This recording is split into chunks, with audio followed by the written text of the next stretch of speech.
Традиции. Есть ли вопросы, замечания, возражения по прошлому разу?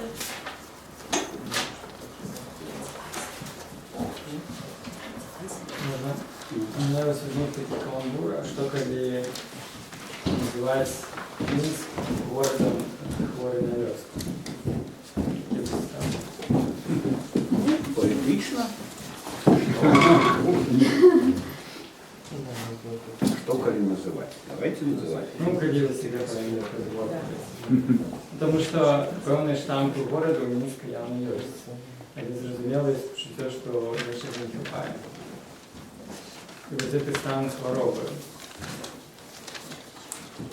Если бы это была только единственная хвороба, это было бы еще ничего.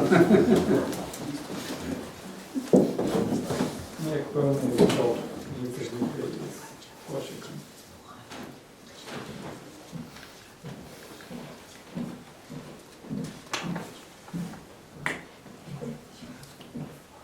Ну, я задоволен своим отказом. Який був? Называйте. Практично. Называйте.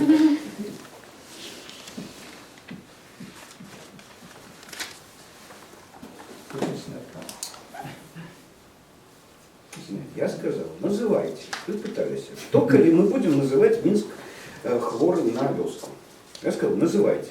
Ну, просто ви називаєте, наприклад, там, Мінськ не городом.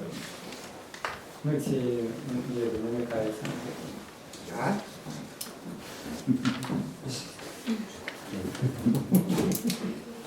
Ни сном, ни духом.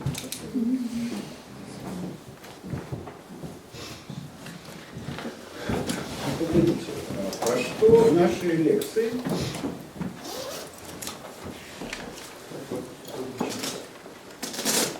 Наши лекции про философию. Да, философское разумение, да, практичной категоричности. Причем тут Минск? Минск був взятий як приклад. Да?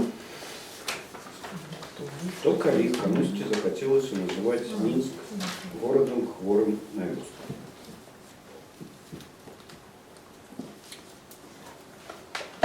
Да, тема цикла лекций это не мене, а ніякого вчення. Тоді відходь питання просто є. Ну, може бути певна інтонація.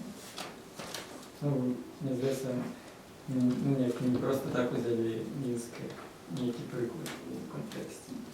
Не просто. Конечно, не просто. О чем не простота? Ну, мені здається, певний прицел є. На что?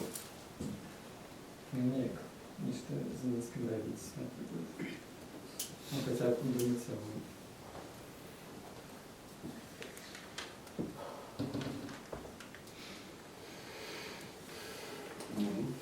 Коли думать Мінськ, то спочатку що? Мінськ чи думать?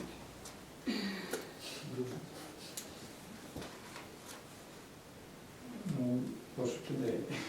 Ну, мені здається, що в контексті пошуку ідеї. Так. Пошук ідеї. І ви пам'ятаєте ще простору, у якій ми можемо згубити ідею. Тобто, ми можемо згубити ідею города у просторі абстрактного чистого мышления и можем сгубить идею о увособлении речовісності. У речовісності, то бок у містищі речов и речево. Там, где стоит старожитный белорусский город Минск, на болотах, на засыпанной немизе, здесь и тут, у глебе. И есть два места, где мы можем сгубить идею. И мне подается, что таким пытанием і поетичною метафорою про город хворий на вёску, ми ризикуємо згубити ідею і города, і Мінська. Ну, я бачу, що є певна незрозумілість в плані того, що ну, треба ніяку кропку, від якої ми відштовховуємося. І ось коли ось ми розважаємо там Мінськ, вёска і ці город, і ось ну, я відчуваю є певна незрозумілість. Тобто ми відчуваємо, що це якби і нечто городське, але явно є ось цей присмак військовості. І явно... Ні, от глядите. Глядите. Я не говорю про Минск, Львов. Я зачепил Минск как иллюстрацию разважаний про ідею. Тобто суб'єктом, логічним суб'єктом розгортування думки з'явився город. Я навмисно підкреслюю одночасово два приклади. Город і демократія. Как вы не запали, не дай Бог, на эту натурализацию.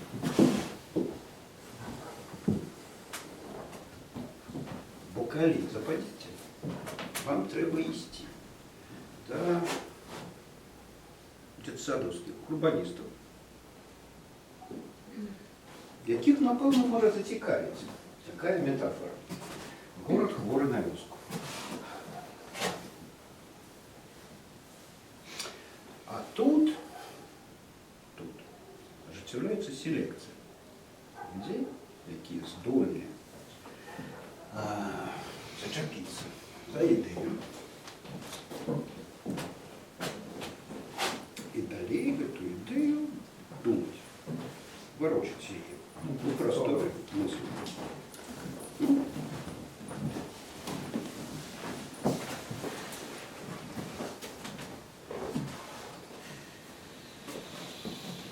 Я следом за Платоном, про якого я згадував на початку, який, до речі, і почав використовувати категорії ідеї і будував ідеалізм, як керівник мислення філософського. Я слідом за Платоном завсёды лічив поезію вельми дурною справою. І він так казав про поезію. І я так само до этого ставлюся. Трохи Хайдегер похистав моє таке ставлення. Ну, ось Бабков, який був перед вами, так само прихильник сполучення поезії і мислення. Я-то думаю, что все ж таки это целком протрезвая речь. Я могу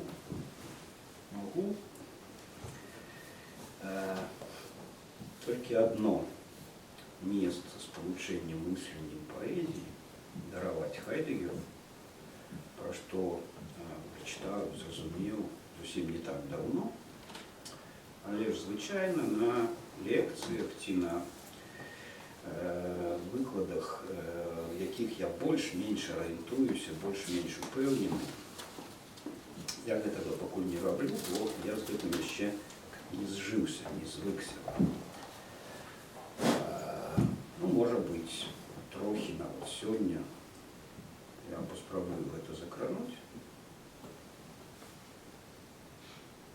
Але ж сьогодні у нас, як я казав наприкінці минулої зустрічі,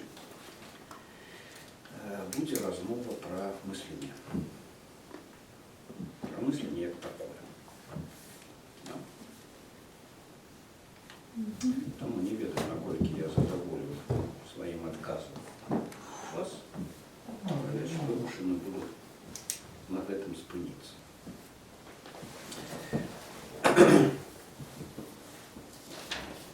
Так, про мышление.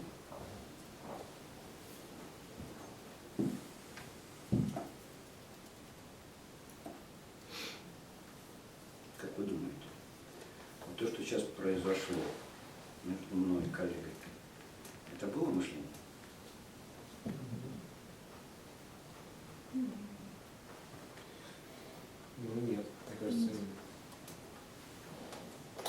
Це було. Тому що те, що я казав, спливло, так сказати, або вас. Нехай ваші лекції слухались. З мене викладно прийшла така поетична думка. Ну да, это как бы вот такой аргумент против того, что нет. Да? Но и ведь за констатацией того, что это не было мышление, тоже есть определенные основания, но как минимум они состоят в том, что не всякий разговор, не всякая болтовня людей между собой имеет отношение к мышлению. Вот сидят бабушки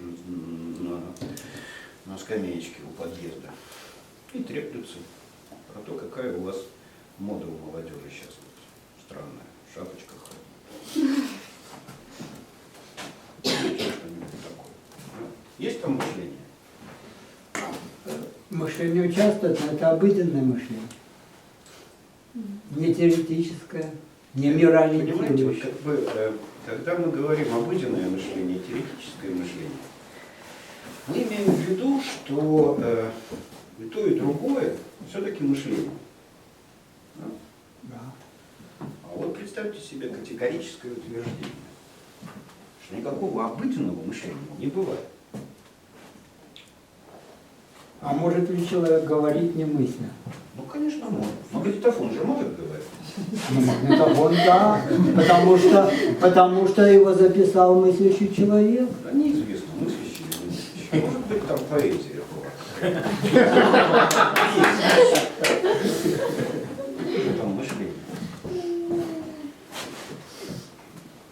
А можно еще пример, вот когда мы говорили по одной теме предыдущей лекции, мы говорили о нациях, это был пример. И там говорили про тутейшесть, я привела пример про Литвинов, когда ты не находишь, допустим, себя в каких-то нациях, и мы, например, что-то незнакомое, мы в кошек, то есть в третью какую-то часть неведомую, мы отбрасываем. В том числе вы там сравнили, допустим, а почему там не эльфами или еще чем другим. Но в данном случае, допустим, оно не соотносится. Допустим, мы можем литвинами и белорусами называть одно и то же. Только я в названии белорус, например, не нахожу, может быть, того наполнения. Но, в принципе, это уже как бы что-то ты называешь, выходишь из слова тутейшести. То есть ты уже находишь какое-то наполнение, то есть какую-то идею в этом, например, называя себя, относя к данной категории нации, допустим.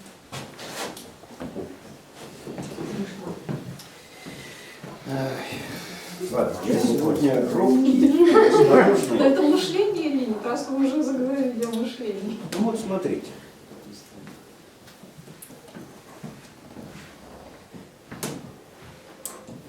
Вы литвинкой записали, да?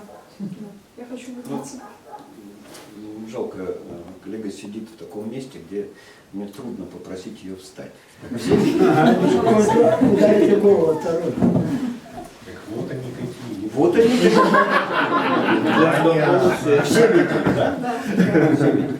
Мы сами. Вот теперь Если видите католики литвинку. назывались, допустим, раньше, например, в Российской империи всех, допустим, называли тех, кто католической, допустим, веры, это поляки.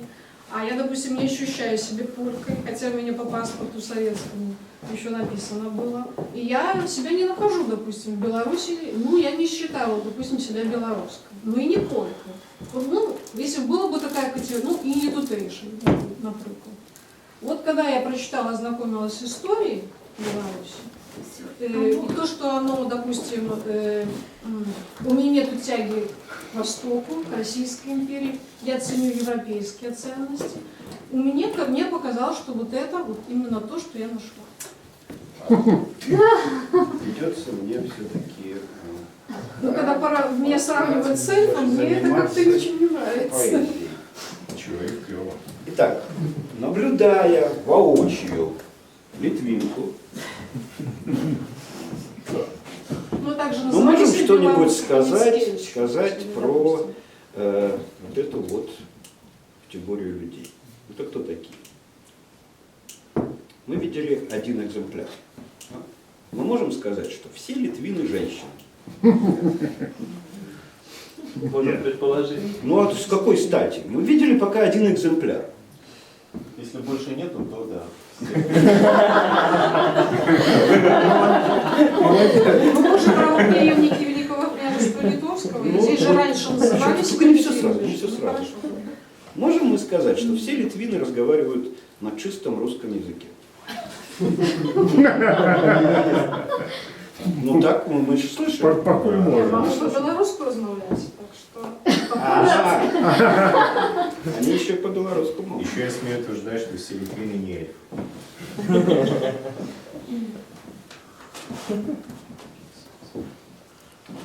К сожалению, я вот не собираю вырезок, там, цитат. Когда-то меня учили в детстве, что надо все записывать на карточках, складывать такие картотеки. Вот если бы у меня была картотека, я бы процитировал в одном архивном документе по поводу какой-то судебной тяжбы об одном человеке сказано было следующее. Литвин, белорус, Литвин Аршанского уезда, родом латыш.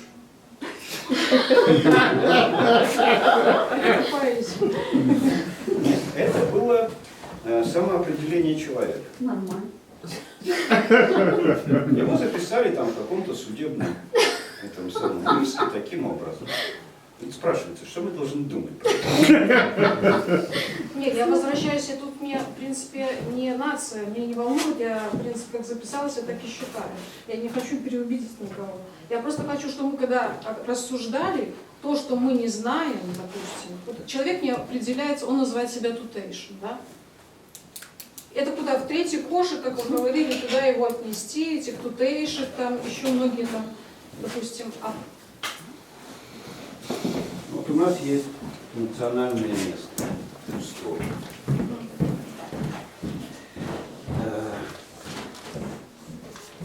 Есть имя, которое мы приписываем, ну, шильдочка такая. Да, знаете, вот у нас конференция была в пятницу, субботу, и мы все ходили с такими вот штучками. Батюшка, я тоже. Да? И на нем написано Мацкевич. А брали мы эти бэджики со стола. На столе они валялись. Не валялись. Лежали. В алфавитном порядке. Разложила, правда, не в алфавитном порядке, поэтому приходилось искать. Ну, предположим, Разложила в пришел алфавитном бы я и схватил бы бэджик Кривицкого и повесил бы. Как когда-то на летней школе, помнится. Значит, Акудович повесил себе бэджик Мацкевич, а я повесил себе бэджик Акудович. К вашему сведению, меня не зарегистрировали, поэтому моего бэджика не могло быть. Сволочь. Наверняка. Ну, понятно, да? Что вот имя и то функциональное место, которое это именем обозначается, связаны между собой достаточно условной связью. Я могу повесить на себе любой бэджик. И вот на чем-то мы вешаем бэджик Литвинка. А вместе с именем, вот в этом функциональном месте, какое содержание появляется? Не, ну если идея, если человек себя уже так назвал, он, наверное, продумал уже что-то. Если, например, белорусов, например, или православных 80%, а истинных, может быть, православных там всего лишь, может, 5%. Но они назвали себя православными, их там крестили, православная церковь, но они ходят там 2 раза в год и, допустим... Нормально. Ну, понятно, да. Точно так же и вот белорусы назвали их, они родились, они белорусы, но они не ощущают себя белорусскими. Конечно, конечно. И мы это все помним. Помня, мы рассуждать будем, или так это вот в нашей памяти, это все вот в таком бардаке и все будет храниться. Православные. Вот есть люди, которые разговаривают на одном языке. живут рядом, могут жить рядом на соседних улицах. Одни называют себя сербами, а другие хорватами. Почему? Потому что одни православные, другие католики. При этом ни тот, ни другой, кто себя так называет, в церковь может не ходить. Вообще быть атеистом, халдеем или буддистом. Там множество людей, составляющих некий этнос или народность, совпадают с множеством людей, происходящих от нескольких поколений предков, которые в церковных книгах были записаны как крещенные в ту религию. Они совпадают между собой. Можно так белорусов и поляков разделять? Видите, вот нормальные люди, сербы и хорваты, точно знают, чем они отличаются. А у белорусов опять бардак какой-то, понимаете? Приходит белорус и говорит: я католик. Католики вот там, за границей, должны быть. А ты должен быть. И приходит еще это самое. Какой-нибудь юридически подкованный в каноническом праве человек и объявляет: Беларусь — каноническая территория православия. Поэтому все, кто ступил на эту землю, все православные. Не, ну главное не в названии, главное на сущности. Ну вот, главное в том, чтобы разбираться. Да. Итак, разбираемся потихоньку и медленно. Итак, ничто мы назвали литвинами. А что мы назвали литвинами? Вот когда путаница у сербов с хорватами больше на самом деле, чем у нас. Потому что там спутываются два множества. Множество по конфессийной принадлежности людей и множество по этнической принадлежности. И там они как бы и различаются одновременно. По этому множеству и по-другому. И те по этому и по другому множеству. При всем при том, что в бывшей Югославии и католиками, и православными могут быть не только хорваты, но и, например, славянцы католиками, а, скажем, черногорцы и македонцы могут быть православными. Но они это в расчет не принимают. Это другие, а вот мы, сербы и хорваты, различаемся по этому. Когда мы говорим про что-то как про религию, про что мы говорим? И это, вот, прежде чем дальше разбираться, я расскажу одну басню. Был у меня знакомец. Был он преподавателем Полоцкого университета в городе Новополоцке. В этой Беларуси такой бардак. Университет в Новополоцке называется Полоцкий. Ну, а сам он из Верхнедвинска. Ну, то есть из Дрыса. Опять же. Но Дрыса неблагозвучное по-русски слово, поэтому переименовали в Верхнедвинск. Он бросил университет, уехал в Верхнедвинск ухаживать за больной мамой. Ну и чем он там занимался? Ловил рыбу и стихи сочинял. Сочиняя стихи, и будучи завзятым таким прихильником балтского субстрата, балтского происхождения белорусов, увлекся всякими там рассужданцами. Ну, кроме всего прочего, он был такой рассужданцем, что викинги на самом деле наши белорусы. Ну почему? И римляне тоже. Вот про римлян не скажу, он молчал. А с викингами все просто. Знаете, главное военное средство, на котором викинги делали свои завоевания. Это был такой одномачтовый корабль, который ходил, как правило, не под парусом, а на веслах, и назывался он драккар. Вы можете себе представить это слово драккар, что значит? Мой знакомец, поэт Краснята, знал. Потому что, живя на границе с Латгалией, он время от времени слышал всякие латышские слова. И, например, слышал, что по-латышски, по-латгальски друг – это драук. Похоже уже что-нибудь? Отлично. А также он знал, например, слово латышское, латгальское «каравири». Каравиры, ну, виры, вир, вирс – это мужчина. Виры – мужчины, мужики. Каравиры – это военные мужики. Ну, просто военных латыши называют каравиры. Кара – война. Ну, похоже на славянское, как бы, вот этимологию можно провести, да? Карники там, и так далее. А там нормальная просто кара – война. Итак, возвращаемся к главному боевому средству викинга – ракка. Траук, кара. Воинский друг, воинский товарищ. Дальше он говорит, понимаешь, какая штука? Викинги, когда нападали на кого-нибудь, потом делили добычу. И добыча делилась на определенное количество частей.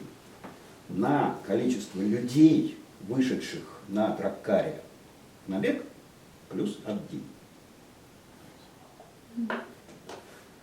Не те, кто выжили, делили между собой, но вышедшие, потому что семьи нужно было кормить тоже, то есть на всех делили поровну, да, и на погибших в том числе, плюс 1. Кто такой 1?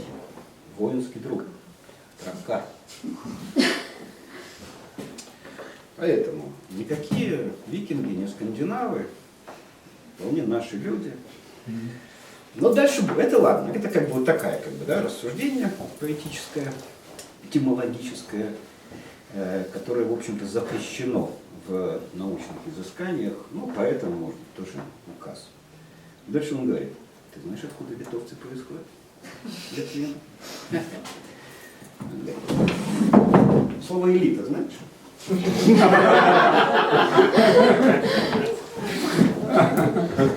Слушай, прикольно, да? Все не так просто.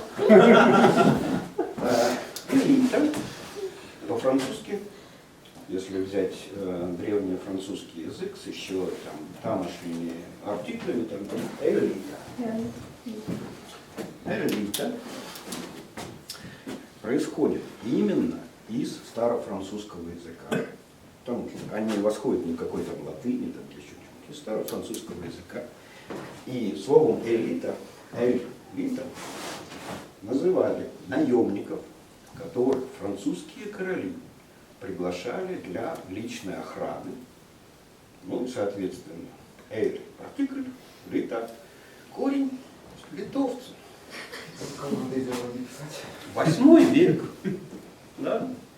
Это самый Шарлеман, или Карл I, Карл Великий, приглашали литовских головорезов, которые прямо с драккара высаживаются.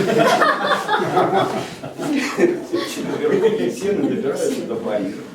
Становятся личной охраной короля. Ну и, соответственно, элитным подразделением. Отсюда у французов осело слово элита, а мы-то, и потом разошлось по другим языкам, а мы-то знаем, откуда все происходит. И тогда, что такое тогда это самое лито с артиклем «эль»? Значит, воинское сословие. Это не значит нация, народность. Это воинское сословие. Эти литовцы, то есть эти головорезы, отслужив своего французского короля, получив зарплату, возвращаются к семьям. Французского они не знают, но приносят с собой то, как их называли. Ну, типа элита. Ну, составляют, соответственно, правящий класс в Великом княжестве Литовском будущем. Но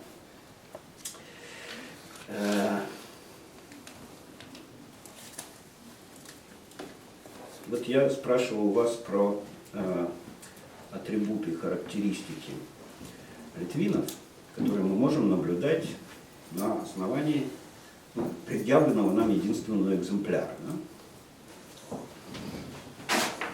Вот литвинка, мы ее видим, начинаем обсуждать, что это такое. Ну что мы на самом деле видим? Литвины говорят, что литвинами назывались самые разные вещи, самые разные явления.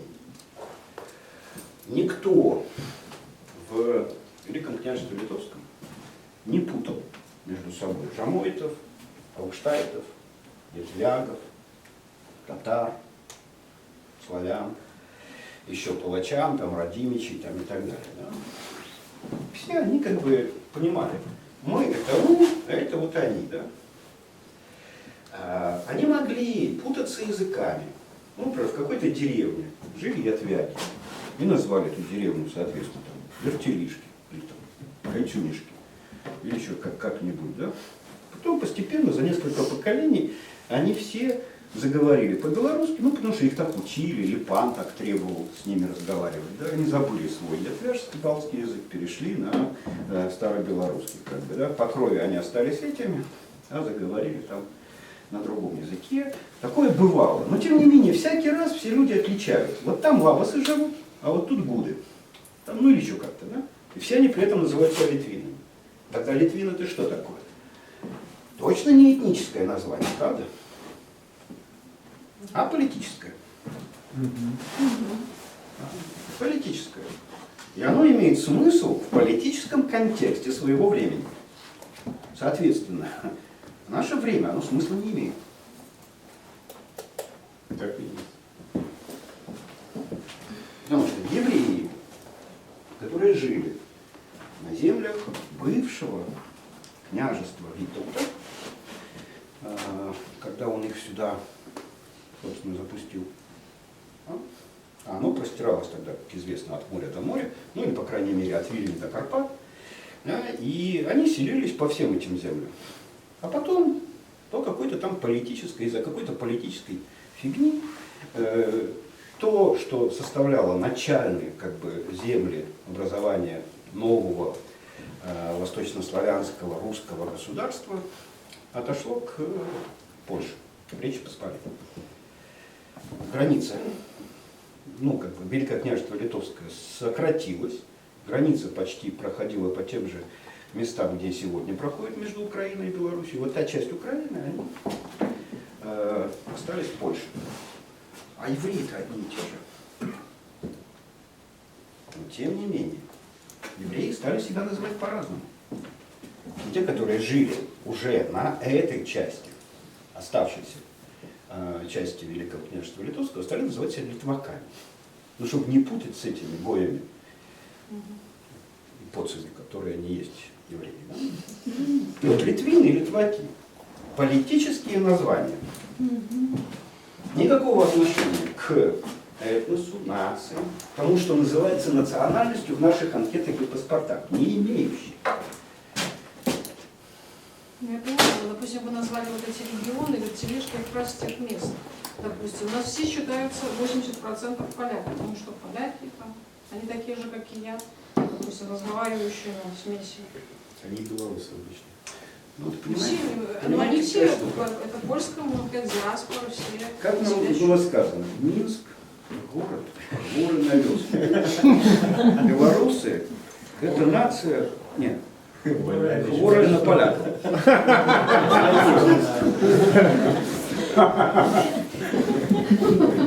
Ну, я дальше могу продолжить Не, ну политические я поняла, что это рассуждения. государство, но я говорю, что такой вопрос спорный. Дальше. Вот Игорь Мельников, наш знаменитый нынче популярный историк, популяризатор истории, запросил у меня фотографии моих дедов. Мои деды служили в армии Андерса. То есть они были мобилизованы в 1939 году. Наверняка кто-то из ваших предков туда попадал. Советы напали на Речь Посполитую. Они попали в армию, Советы их взяли в плен. Ну и, соответственно, Урал, Сибирь, еще куда-то. Потом из них сформирована была армия Андерса. Армия, Английская. ну, примерно так. Но с поляком. Потому что мои родители где-то в 90-е годы вдруг получают предложение прийти в польское посольство. Зачем? Им полагается, оказывается, английская пенсия, которую выдают польские власти, польские злоты. И мой отец раз в 3 месяца садился на дизель, приезжал в кузницу, шел в банк, получал в польских злотых английскую пенсию за то, что пострадал из-за деда и, соответственно, провел там много лет в Сибири. Оказывается, мне тоже полагается уже в меньшем размере, потому что если бы дед был жив, ему была бы большая пенсия, моим родителям поменьше, а мне, который всего 2 года в ссылке провел, тоже полагается, оказывается, английская пенсия. Могу я считать на этом основании себя поляком? Лучше примечать.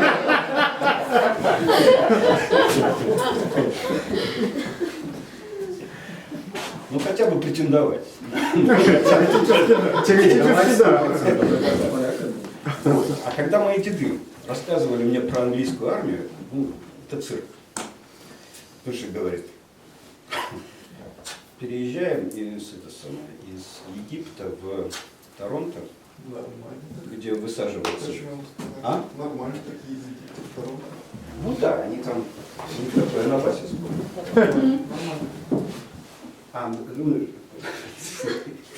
истории можно рассказывать очень много. Ну, короче, через Ближний Восток они там попадают, в войну вступить так и не успевают, как бы все по тылам. Да, и война их ждет только в Италии. И вот они, собственно, на войну и едут. И дед рассказывает. Я, говорит, со своим грузовиком, а он у меня был кавалеристом, уланом в Суалском полку. А, собственно, во Второй мировой войне улан, в общем-то, нафиг никому не нужен был. Поэтому он переквалифицировался в шофера и водил машину там пустую. И, говорит, со своим грузом опаздывает, и его сажают на индийский корабль, где индусы едут, якобы индусы. А он рассказывает, что вообще-то, говорит, он ни одного индуса с там вот этого индуистского я там не видел. Говорит, там были мусульмане нормальные и эти самые сикхи. И говорит, эти мусульмане, значит, почему-то как бы не могли есть по там, условиям своей веры кормежку, которую их кормили англичане, консервы там и так далее. Они прямо на палубе организовали место, где свежевали баранов и там делали. То ли праздник у них какой, то ли в Рамадан они ехали и так далее. Дед уже не уточнял. Я сейчас не знаю, почему так получилось.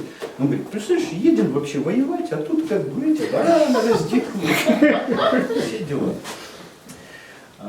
Потом, значит, там с ними вместе, значит, вот эти вот сикхи, пакистанские будущие мусульмане, новозеландцы какие-то. И все они говорят, ну что это за солдаты? Вот канадейцы, говорит дед, вот это были солдаты. Ну и вот такая вот армия у них была, такое войско.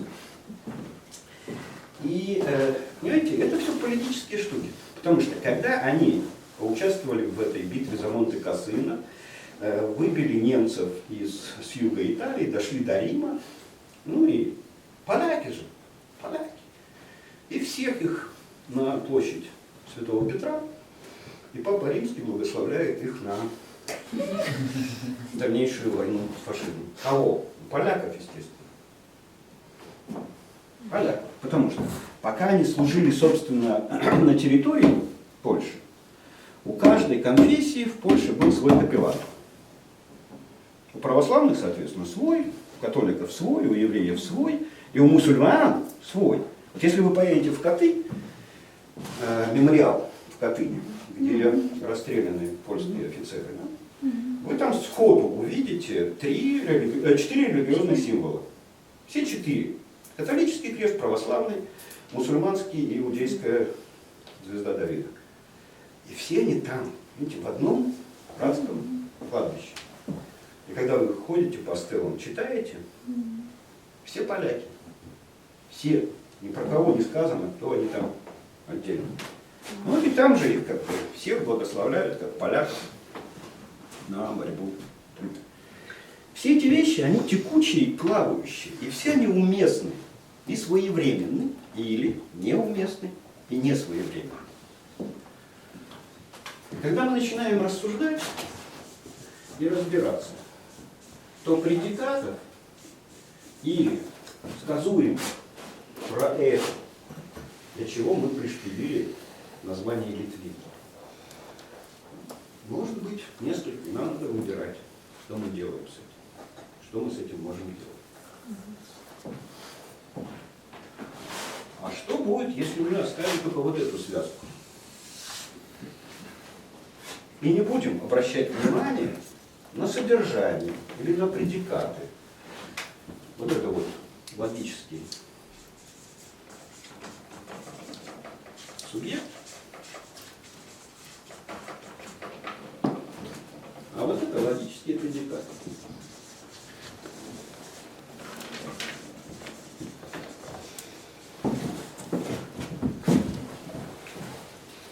Понимаете, вот мышление кончается там, где люди перестают обращать внимание на множество логических предикатов, которые сказываются про то, что обозначено каким-то именем.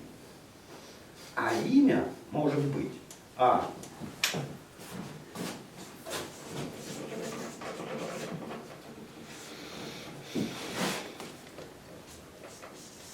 не на месте.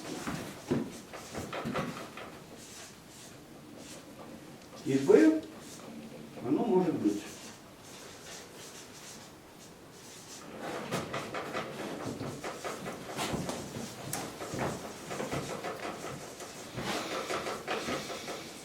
не своевременно. Все в истории своевременно.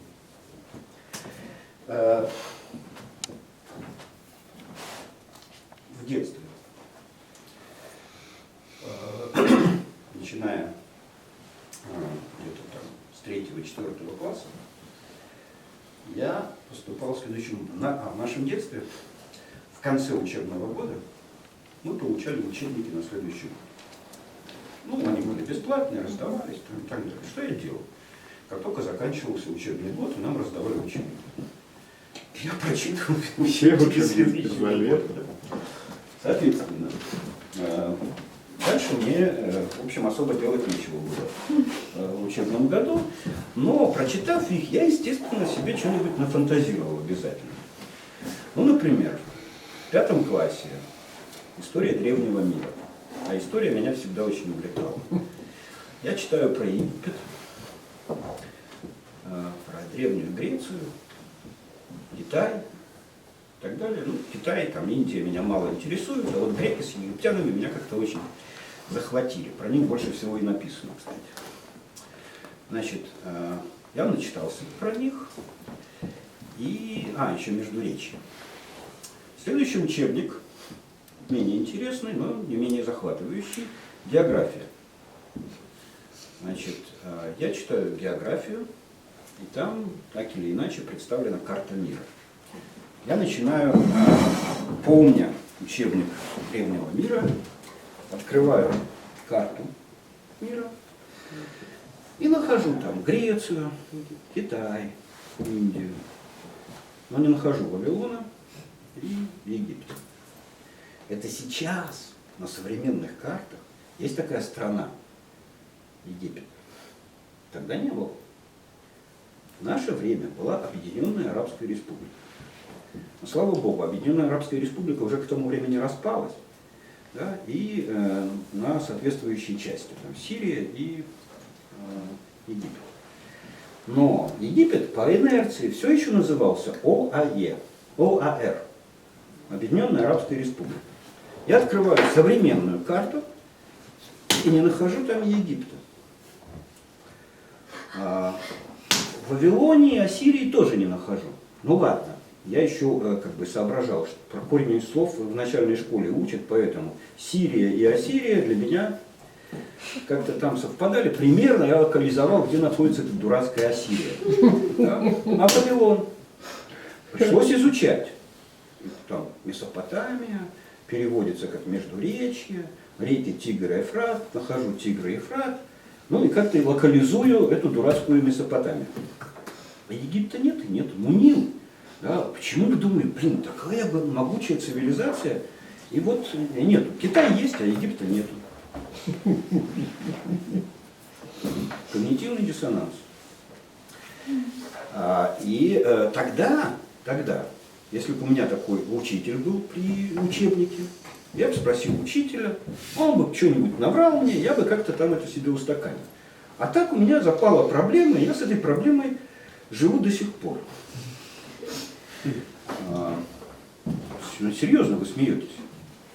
Ну, например, я думаю, а что если Беларусь постигнет та же самая судьба, что и Египет? И вот, когда я уже возвращался в Беларусь после долгого анапасиса, я размышлял в том числе об этом. Понимаете, я еду в страну, которой никогда не было на карте раньше. Независимую страну, которая еще не исполнилась даже 3 годика. Совсем младенческая страна. Думаю, ну вот я приеду и буду жить в стране, которой не было, а вдруг и не будет. Может такое? Или в 1982 году я жил в Вильнюсе. После университета распределился, и там было такое у меня приключение, 8 месяцев я жил в Вильнюсе. И так повезло мне, что на заводе, где я работал, работал зять тогдашнего первого секретаря Компартии Литвы, Тишкевича, который был ярым литовским националистом. Ну, это в пользу литовцев хорошо свидетельствует, что у первого секретаря такой зять. Да? Но фокус состоял в следующем, что поскольку все знали, что он зять первого секретаря, ярый националист, вокруг этой фигни разворачивались всякие дискуссии. Поскольку советский завод и инженерные кадры чем занимались? Пили чай и разговаривали в курилках, то, в общем, я тоже разговаривал, и велась речь о литовском национализме и возможной независимости Литвы. 1982 год. И, значит, соответственно, русскоязычная часть. Это все фигня, там, ну, пусть дети балуются, там, национализмом своим развлекаются. А я, не будучи литовцем, на этом, как бы, в этой части, я как раз отстаивал идею независимости Литвы. Мне говорят, ну как, это же невозможно. Говорю, почему невозможно? Вот Советский Союз через 10 лет распадется. 1982 год. Я ошибся на месяц. Ну, во-первых, ко мне пристали, пришлось аргументировать, почему ему осталось жить вот 10 лет. Это отдельная статья. А дальше говорит, ну ладно, убедил. Да, Советский Союз деградирует, все уже приготовились к тому, что ну как эта Литва может существовать? У нее ни нефти нет, ни угля, там, ничего. На что этот зять Гришкевича рассказывает простейшую экономическую схему. А мы у этих русских будем одну свинью менять на вагон угля. Но фокус состоит в том, что люди, с которыми мы тогда разговаривали, они вообще представить себе не могли, как это может распасться Советский Союз. То есть для них сцепка Советский Союз как политическое государственное образование и люди, которые советские люди, это одно и то же. То есть они представляли себе распад Советского Союза только единственным образом. Мы все померли. Да? Когда им начинаешь рассказывать, что ну вот, понимаете, как бы, да, была Австро-Венгрия, не стало. Люди-то не померли. Люди стали чехами, венграми, теми же австрийцами и так далее. Да? То есть есть материал, а есть форма на этот материал наброшенная. Форма исторична. Вот сегодня есть Австро-Венгерская империя, завтра нет. Сегодня есть Советский Союз, завтра не будет. Еще в Библии про это написано. Все 4 империи, да, Бог дал, Бог взял, как бы, и все они распадаются. Ну, отлично. Форма. С формой понятно. Да? А с материалом что? Материал остается. То остается материал. Возьмите болгар. Кто такие болгары? Болгары, сегодня живущие на своем месте историческом болгары, называются татары. Казанские татары – это вот потомки болгар. И была Великая Булгария, в Поволжье, кочевые племена. И они вслед за другими кочевниками двинулись на запад. Но далеко не ушли, пришли на Балканы и захватили страну. Какую? Тюркское племя захватило страну, где кто жил? Там жили даки и фракийцы. Это территория древней Фракии, ну, по крайней мере, так древние греки называли фракийцы. Это, не знаю, наверное, индоевропейцы все-таки, да? Но очень древний народ, современники кельтов там, и так далее, населявших Европу в то время. Но на севере даки были романизированы и стали румынами. А чуть южнее, где Болгария сегодня, они были эллинизированы. И говорили все на чистом греческом, среднегреческом языке. Тут приходят болгары. Болгары, сколько их там не было, захватили власть на этой территории, поставили хана, был болгарский хан, соответственно. Как бы, а болгары куда делись? Ну, то есть фракийцы, которые там жили.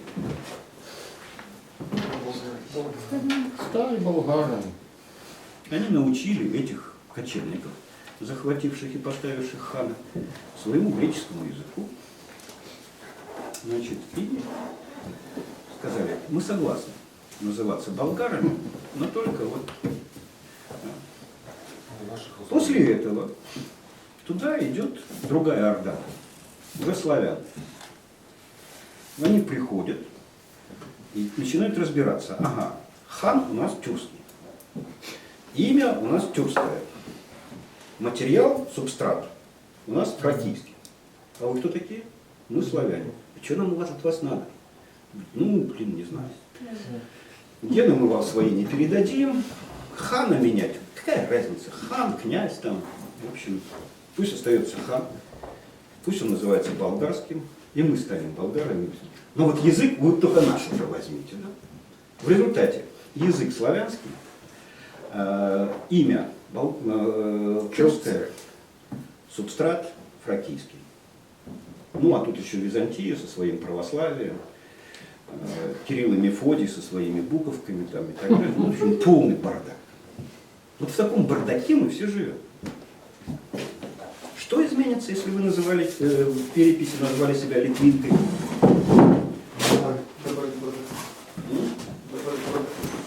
Нет, это поиски просто. и всё. Может быть, 2009 год это один этап, а 2015 это другой этап. Ну, смотрите. До свидания. Ну, смотрите, вы продекларировали какую-то штуку. Продекларировали. Теперь все упирается в две вещи. Насколько вы будете настойчивы в своей декларации? Или буду изменять. Настойчивость. Вот приходите как с 3 тюрками, там, 3 сотнями, ну ладно, 3 там, тысячами тюрков, да? Вы говорите, все, страна будет называться по-нашему, Болгария. Ну или Литва. Беларусь устраняем, Литвой это назовем. Отлично. И что изменится? Ничего, тогда Изменился народ, который там жил, от того, что ими стал руководить некий хан. дело не знаю. Да. Но при определенной настойчивости связку, номинативную связку, да, знака и означаемого, вы обеспечите. Да? Будете требовать. Называйте меня так-то и так. Ну это уже трудно сказать. Ну почему? Ну что? Нет, я говорю, я не за, как сказать, не застывшая масса, которая, если я на летучий университет тоже пришла, то уже, наверное, зачем-то. Поэтому я Ну да, ищу чего. Ну согласитесь, что это можно сделать. Это можно сделать, и не раз в истории такое делалось. И, как говорит народная мудрость, хоть горшком назови. Поэтому называли нас по-разному. Вот сейчас мы белорусы. Насколько это уместно и насколько это своевременно. Быть белорусами, а не быть, например, литвинами. Теперь, тогда надо доказать. Если вы настойчивы в своем доказательстве, свои декларации. Декларации и поведение. Ну, понимаете, как бы, ладно, белорусы. Я, по-моему, не раз рассказывал свою собственную историю. Я приезжаю в Беларусь, а мне надо на что-то жить. А когда я пытаюсь пристроиться куда-нибудь, ну или там на работу, или, скажем, продавать свои услуги, меня спрашивают: ты кто? Я говорю: я методолог. Я листаю этот самый, как он называется? Классификатор профессии. А? Классификатор профессии. Ну да. Нет у нас в Беларуси, нам в Беларуси методологи не нужны. Я говорю: это плохо, ребята, как же вы без методологии? Вы живете.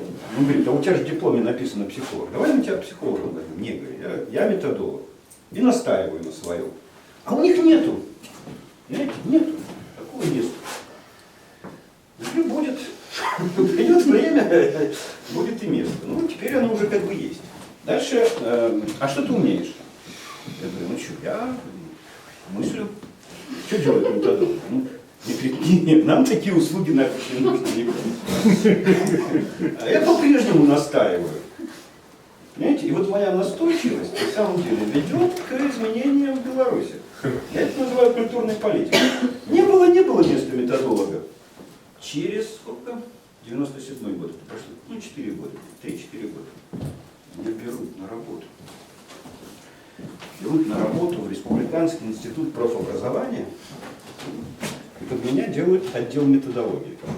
В этом отделе я, секретарша и еще 3 полставочника.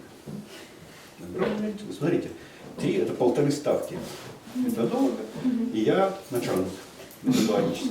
Появилось. Можно добиться этого. Маленькое изменение, но тем не менее. Но дальше что? Дальше начинаем разбираться. Итак, мы можем называть эту страну Белоруссию, а можем называть Литвой. Мочь-то мы можем. А вот дальше проблемы, как мы эти разгребать будем. Потому что, ну, во-первых, можем вспомнить, что Козьма Прутков, мудрый человек, учил, что если на клетке слона написано «был», не верь глазам своим. Это про что? Про то, что вещи называются не своими именами. Значит, при определенной настойчивости мы можем закрепить номинативную связку имени, знака и означаемого, да? Но встает вопрос о своем и не своем имени. Как мы его решать будем? Ну, в принципе, оно уже было свое. Ну подождите, оно-то было. Оно-то было. А теперь оно занято другим местом. И что вы будете с этим делать? Нельзя 2 страны называть одинаковым именем. Казалось бы, ну имя всего лишь. Но знаете, какая фигня происходит, например, на тех же Балканах с бывшей республикой, Югославской республикой Македония? Чуть ли не до войны доходит из-за имени. Глупость, конечно, но тем не менее. А тут, в общем, не глупость. Тут речь идет о наследии, историческом наследии, огромном причем наследии. А, соответственно, о переделе границ, там много всего. Легко сказать, понимаете, закреплено. Если вы начнете вообще прокачивать эту штуку с именем, затем предъявите права на наследие, ну, соседний народ будет чувствовать себя крайне неудобно. Не, ну, И от этого неудобства вести себя крайне агрессивно. Так и должно быть. Ну, конечно. Не, ну при распаде Советского Союза была такая возможность, наверное. А сейчас уже все поздно. Нет, такой возможности не было уже в 2018 году. Уже в 2018 году появилась так называемая социалистическая нация, Беларусь. И нефиг белорусам делать в Литве. Литва – место литовцев, Беларусь – место белорусов. Впрочем, никто не мешает вам быть белорусом, литвином Оршанского, белорусом Оршанского уезда, родом Латышов. отличное дело. Но тогда продолжаем разбираться про своевременность, уместность и своевременность. И как дальше, вспоминая других умных людей, уже возьму Рудкова напрямую к Конфуцию, да? С чего начинать реформу? Спрашивает Конфуций.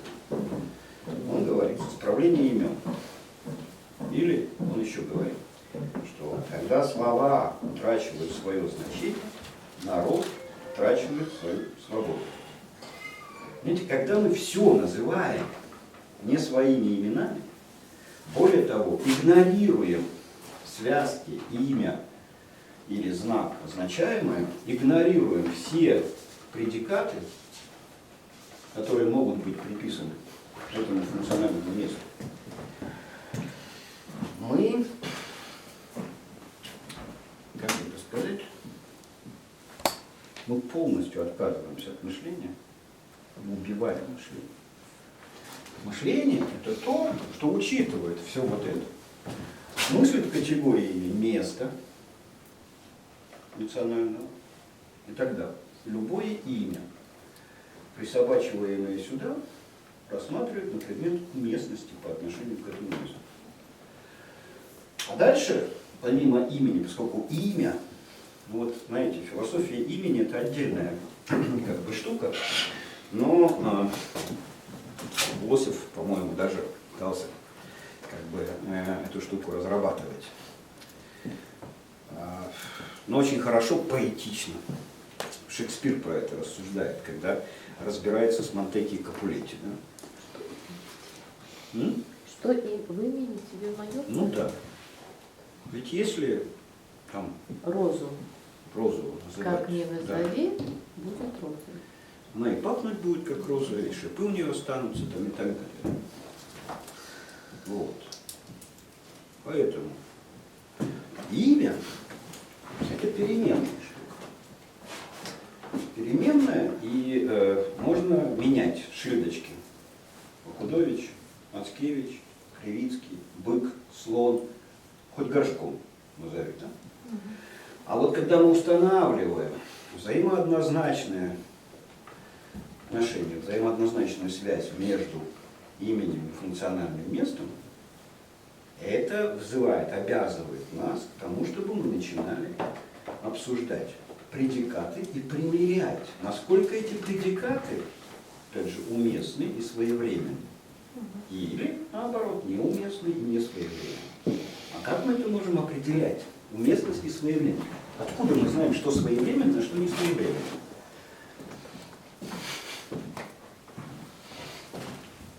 А это, вот смотрите, я этот цикл лекций называл от философской задумчивости к практичной категоричности. Да? И вот скажем, мы имеем большое место. Оно называется Европа.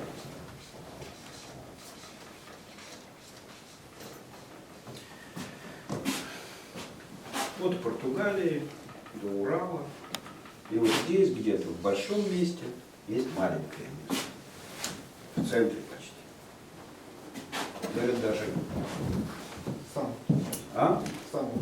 в самом центре. Даже географический центр Европы находится тут. Правда. За него конкурируют латыши, литовцы, поляки, словаки, украинцы. Ну и мы тут как тут. Как тут. Но тем не менее, где-то близко к центру Европы находимся мы. Беларусь. Республика.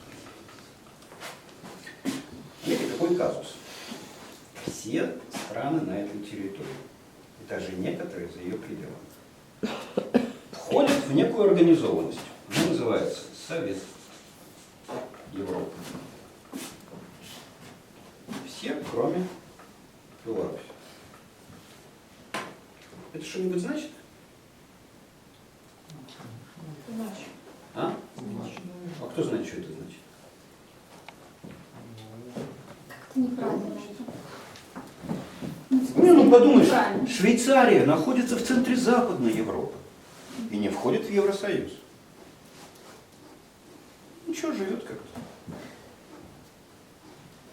Важно, что это значит. То есть какие предикативные содержания можно отнести к этому, к этой дыре в центре Европы. Я вам скажу, ценой такой вот фигни, не вхождения в Совет Европы, являются человеческие жизни. Все страны, входящие в Совет Европы, ввели, либо отменили смертную казнь, либо ввели мораторий на применение смертной казни. Все. А Беларусь это не касается. Поэтому уже можно предполагать, что несколько невинных людей убиты. Десятки, я бы сказал. Ну вот некоторые вряд ли смогут доказать, но утверждают, что десятки. Ну, то есть цена человеческой жизни. Стоит ли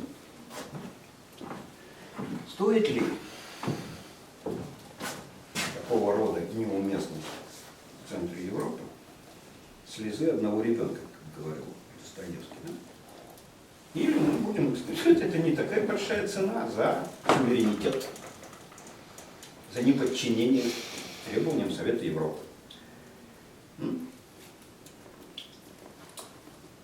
А фокус в чем состоял?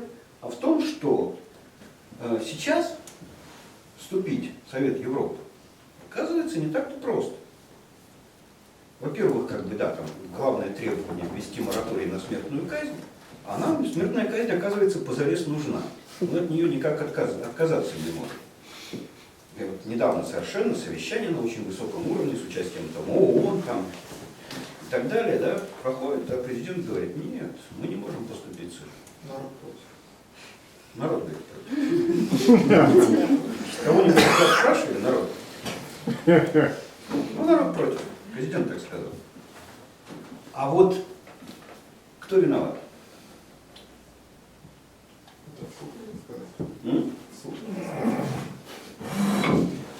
Дело в том, что все страны бывшего Советского Союза вступили в Совет Европы в 1992 году.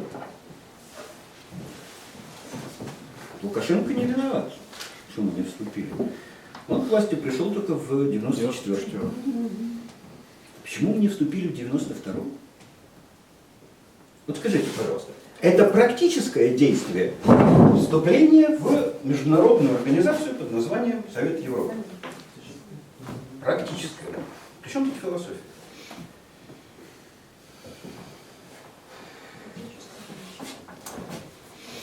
Дальше. Подумать надо, прежде чем вступить куда-нибудь.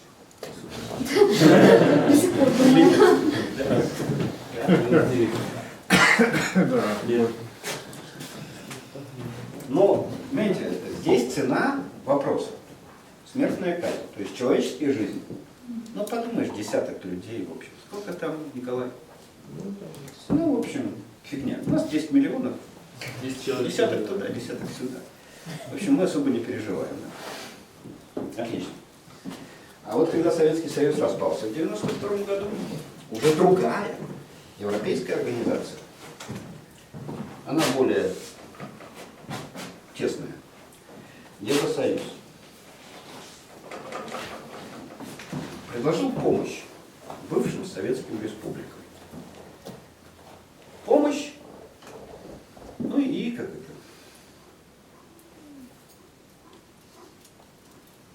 почти как Зевс или кто там, да? Предложил людям,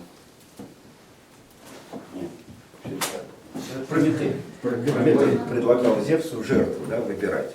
Разделал тушу баранью, в одну кучку сложил кости и шкуру, а в другую мясо, там, жир там, и так далее.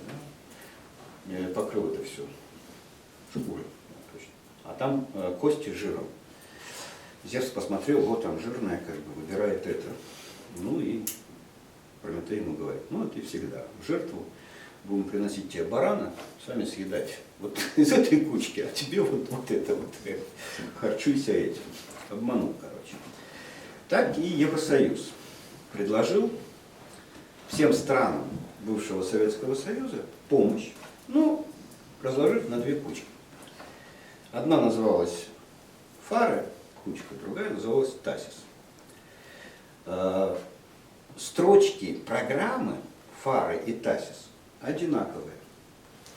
Обучение чиновников, там, помощь в приватизации, помощь в налаживании государственного управления, научение выборам, там, ну и всякая такая фигня, как бы, и прочее. И там, и там. Разница только в цене. По программе ФАРы там выделялись большие деньги, по программе ТАСИС маленькие. По программе ФАРы предполагалось обучение там, почти 80% всех чиновников, или обучение по европейским нормам, а по программе ТАСИС ну, процентов 5-10 и больше. И для выбора, сколько вы получите, нужно было просто ответить. Вы собираетесь когда-нибудь, 91 год, когда-нибудь вступить в Евросоюз? Те, кто сказали «да», получили программу ФАРы. Всех чиновников прогнали через обучение. Все знали, что такое приватизация, рынок, как вообще работать в одно окно, там, ну и во всякие там европейские прибамбасы. Ну а по программе ТАСИС брали из какого-нибудь исполкома двух людей, блатных, как правило, посылали в Европу. Они там затаривались. Хорошо проводили время, приезжали и рассказывали. У них там такое творится, у нас это невозможно. И все чиновники знали, у нас это невозможно. Все обучение европейцы тратили на это деньги, но все на смарку шло, потому что оттуда приезжали люди не обученные, а убежденные, что у нас это невозможно. И всем рассказывали. Еще всем рассказывали, что нас там не ждут. А почему не ждут? Никому не говорили про то, что мы отказались. Мы приняли такое практическое решение, при котором нам не светила сумма по программе ФАР, а только по ТАСИСу. Ну и к тому же, как бы, нас там уже и не ждали, собственно, и говорили, нас учили по-разному. Вы не будете в Евросоюзе, к вам так относимся, вы будете в Евросоюзе, мы от вас требуем вот этого. Причем не факт, что нам надо было бы вступать в Евросоюз, но надо было сказать, что мы будем вступать. Принять практическое решение. И где были головы тех людей, которые тогда были на соответствующих местах, и были на этих местах тогда. Да? Потому что теперь они умные, ездят в Европу и рассказывают, какие они проевропейские, но они уже не на своих местах, не на тех местах.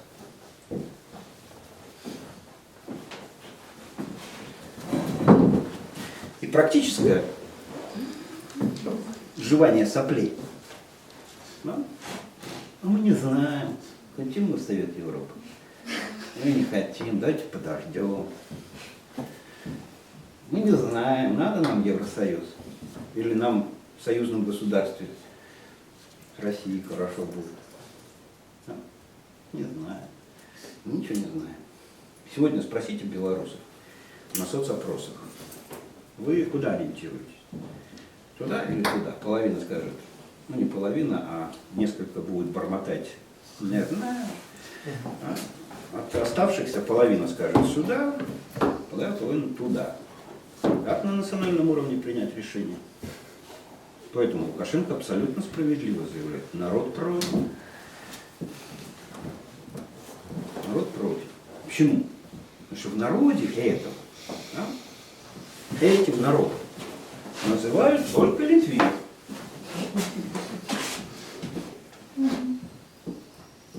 Нет, шутки шутками. Все равно я про мышление вам сегодня уже ничего не рассказал. Я просто впал сам в поэзию, подачу.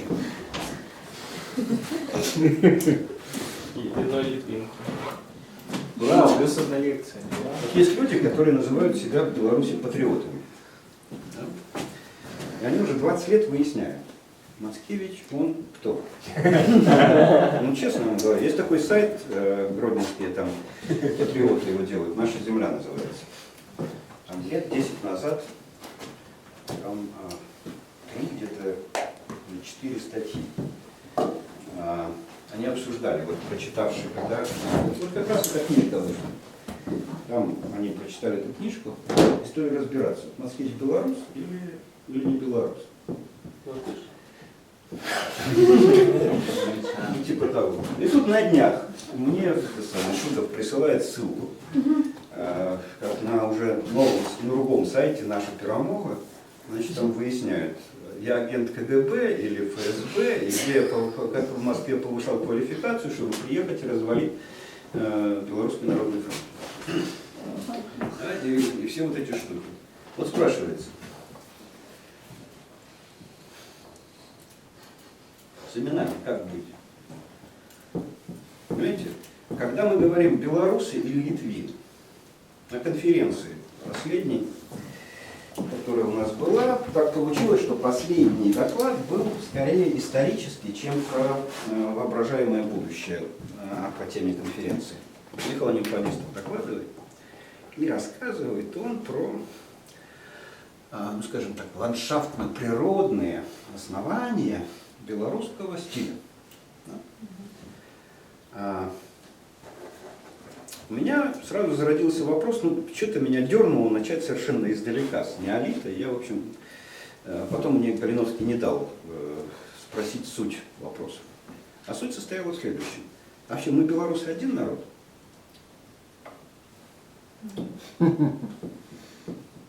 А сколько нас белорусов? Не один точно. Сколько? Сколько белорусов на планете разных? Ну, разных, как минимум двое. Одни все рассказывают, кто там выясняют, агент КГБ, не КГБ, они точно не с ними, белорусы. с дураками все понятно, как бы. Но Это никто точно не падистов не белорусы. дурак. Другие не белорусы, которые сидят сейчас, в данный момент в правительстве. Вот это точно не белорусы. Но с какой стати они не белорусы? Ну, потому что они ведут себя не так. Вот интересно. Вот смотрите, я фейсом не вышел, предположим, да? Ну, И мне говорят, нет, езжай в свой Израиль. Какое отношение к Израилю? Ну, ладно, это у них такая манера. Да, все, кто не наши, все живы. С этими понятно. А почему мы по поведению должны судить? Кто белорус, а кто не белорус? ну, потому что, скажем, народ определяет не мова, даже не вера. А народ определяет отношение к себе и к окружающему его Ну, свету. отлично, тогда. И Отлично. Тогда только попробуйте считать Адама Мицкевича своим. Или Шагала. Или Алексеевича. а У почему вас, вы- у белорусов, ни хрена ж не останется. Ни хрена!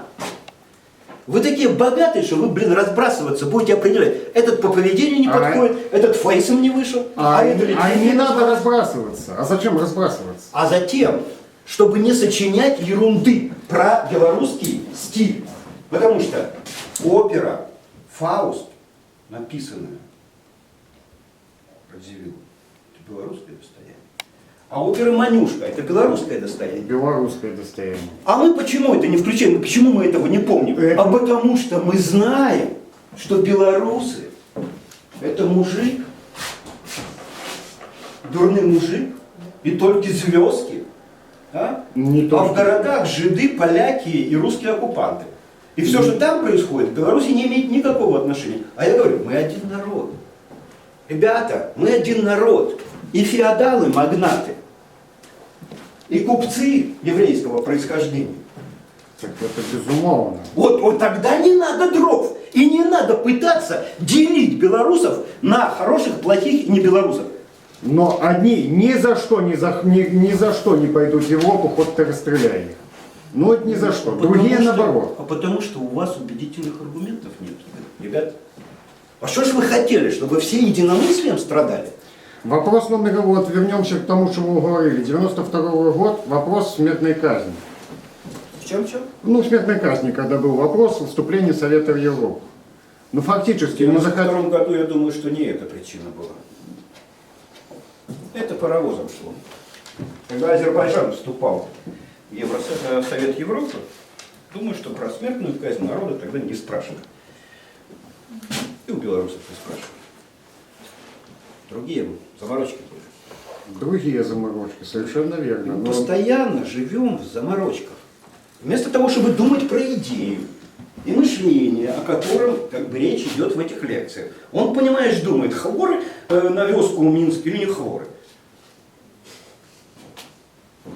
Мы постоянно, понимаете, как бы упираемся. Вместо того, чтобы думать в комплексе, вот связки во все эти, да, мы куда-нибудь закапываемся. Сознание концентрируется на какой-то точке, и у каждого белоруса есть вот эта упертость в какую-нибудь херню. Так и есть.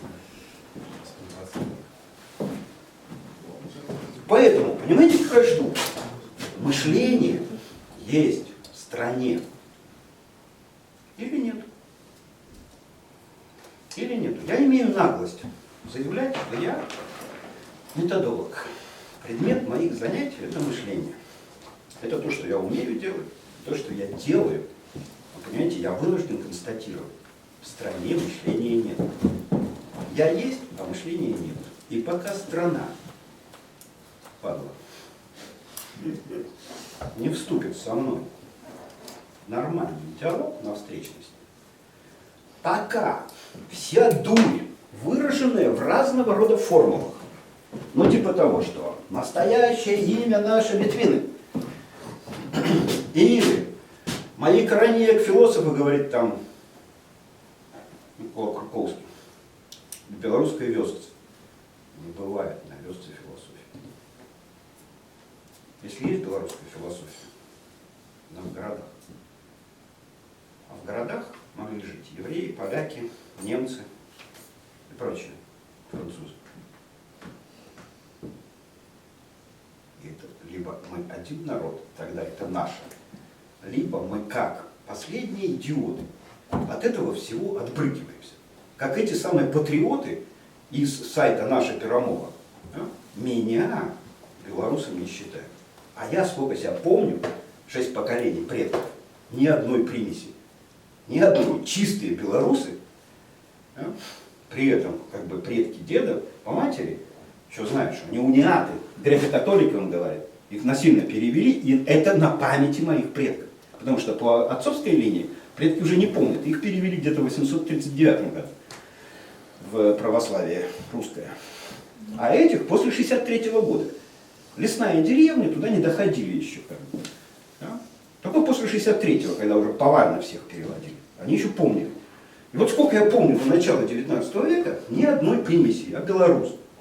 И какая-то падла будет мне, да, меня считать и выяснять, белорус я или не белорус.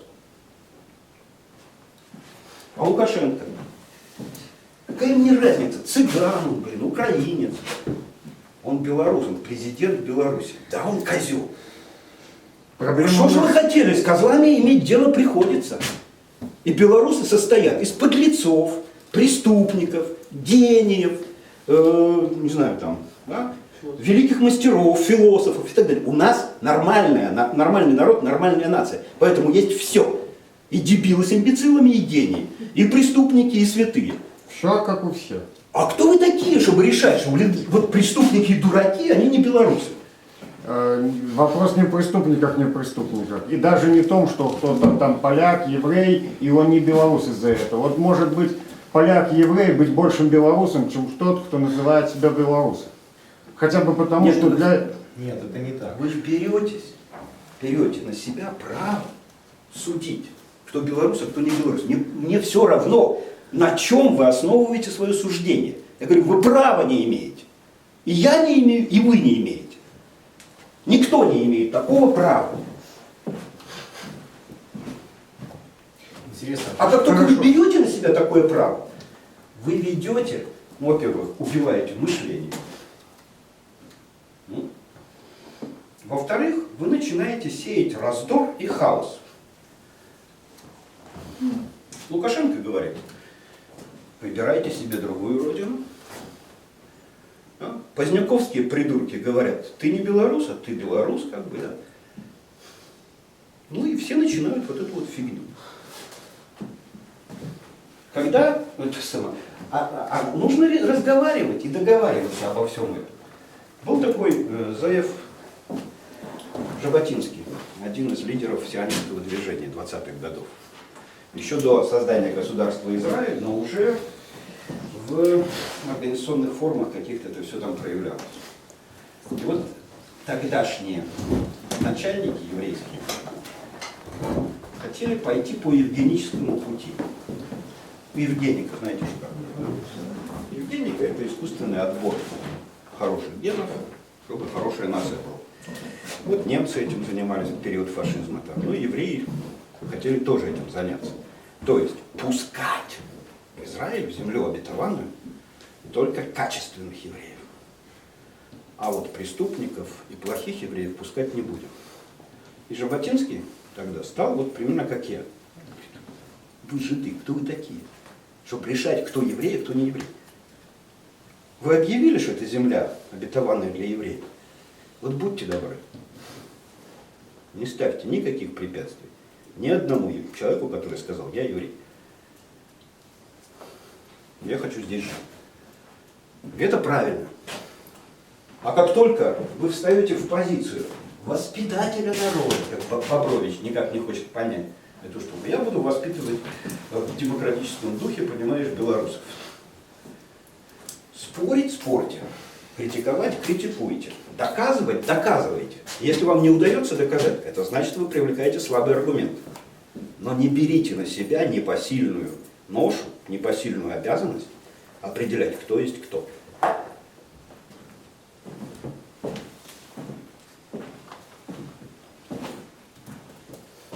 И тогда, может быть, мы поймем, что мы один народ. Не только с теми, кто не хочет независимости Беларуси. Например, есть и такие. Есть русскомирные, есть там западнорусисты и так далее. Да? Всякие есть. И у немцев в свое время были всякие и за объединение, и против объединения и так далее. Да? И были патриоты какого-нибудь Вюртемберга или какой-нибудь Баварии, которые говорят: не хотим входить в союзное государство. Правильно? Но с ними договаривались еще тогда, в 19 веке. Потом, конечно, перестали. Но в 19 веке договаривались. Вот и мы договариваемся. Либо договоримся, либо нет. А если мы договариваемся и понимаем, что другого способа, кроме как договориться, нет, мы должны следить за своими аргументами, чтобы они были доказательными, убедительными и так далее. А если нам не получается, у нас не получается, мы виноваты в том, что не можем найти достойных аргументов. И в бессильной злобе, вместо того, чтобы предъявлять претензии к себе, мы начинаем делить других, кто белорус, кто не белорус, кто лучше белорус, а кто худше белорус. Ведем себя по-свински. А вот если мы один народ, то мы можем сегодня, в наше время, в нашем месте, иметь очень большой разброс мнений. Но еще и глядя в историю, мы можем сказать: ребята, мы и католики, мы и православные, мы и наш стиль, это не только селянский стиль. В архитектуре мы уже привыкли к тому, что у нас стиль барокко виленская. Да?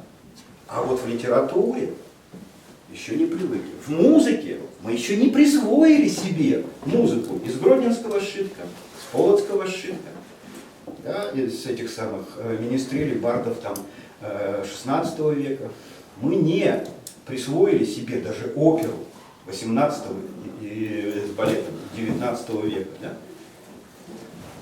Поэтому мы легко отдаем Огинского, Манюшка.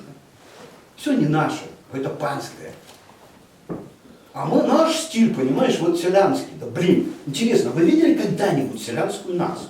Хоть одну? И нигде никогда ее не было. Точно. А у белорусы, вот понимаешь, строят себя, вот корчат из себя такую селянскую, чистую, невинную, блин, которую всех гвалтили во все времена и так далее. А мы сами гвалтили кого хочешь. Тех же литовцев, блин. И тех же немцев. Если проведете черту, где жили балты, да, они вот до Минска и жили. А мы пришли и навязали им свой язык, ассимилировали. И дошли до Вильни. Хорошо, литовцы спохватились и в 1939 году все вернули назад. Поэтому думать надо и мыслить надо. Пока мы не включим мышление, мы будем лозунгами и поэтическими метафорами грузить друг друга до потери полной сознательности. Ну а когда мы сознательность потеряем, то, соответственно, согласно Конфуцию, Станем потеряем эльфами. свою свободу. А? Станем эльфами. Да. Только без крылышек. Прошу прощения, сорвался. Было круто. Зато, Следующее зато полезно. будет промышление.